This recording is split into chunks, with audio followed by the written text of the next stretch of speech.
We're very privileged to be joined by a very special guest, best-selling author. He's out with a new book that we'll be speaking about, ace investor, political and economic trend spotter par excellence. Ruchir Sharma is with us here all the way from New York. Thanks very much, Ruchir, for joining us. Please give him a very big hand, ladies and gentlemen. Ruchir, in fact, is ideally placed from his vantage point to tell us not just what he foresees happening on the 4th of June, but Ruchir, what happens even beyond that to the economy, how the markets might react to the political churn. So I'm going to start, Ruchir, with a recent piece I read after your travels, and you've traveled extensively, including through Maharashtra, which you headlined, "You don't see a wave, you only see a heat wave." And this has led some to believe is Ruchir Sharma suggesting that this election is far more competitive than 2019, a localized state-by-state contest, and this 400 par slogan of the BJP is hype. Is that how we should interpret a seemingly waveless election? Yeah, Rajdeep, I think that's broadly correct, which is that now, once again, we all have to be modest about it, because having done 32 election trips over the last 25 years, and we sit down at the end of the trip, there were 20 of us who traveled together and have kept this tradition on for a long period of time.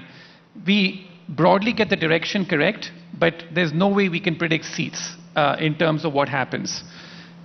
This time when we went out there, the broad direction, and remember, I wrote my column in the Financial Times 8 weeks ago, in which I had said that this is possibly the most predictable election that I have seen in terms of it, because all the opinion polls, everyone, the entire chorus then was that this is so predictable, right? That's what the entire thing was. So I began a column that way.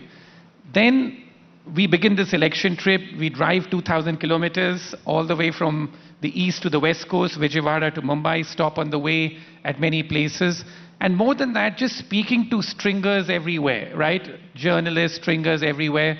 The feeling that I came away with at the end of the trip is that this is at least much more competitive than it appeared 8 weeks ago. So there was a big change in terms of the feedback that we picked up from the ground from each state. So I think that the broad direction in terms of is what we try and get, and it seems to me as if there's a big disconnect. If you look at the stock market today, you look at the Satta Bazaar today, they are predicting a frozen election.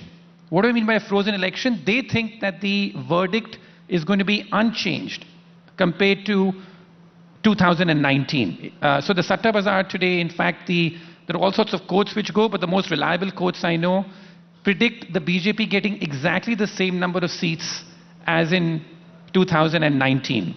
The stock market so far has largely ignored this election. It's almost, there's been barely any volatility, in fact. I know every time there's a 1 or 2% swing, people sort of focus on it, but that's a stock market for you. It's been very stable through it. So the markets are predicting a frozen verdict. I think there is risk to the downside based on the travels that I've done and from what I've heard and having seen elections in India over the last 25 years.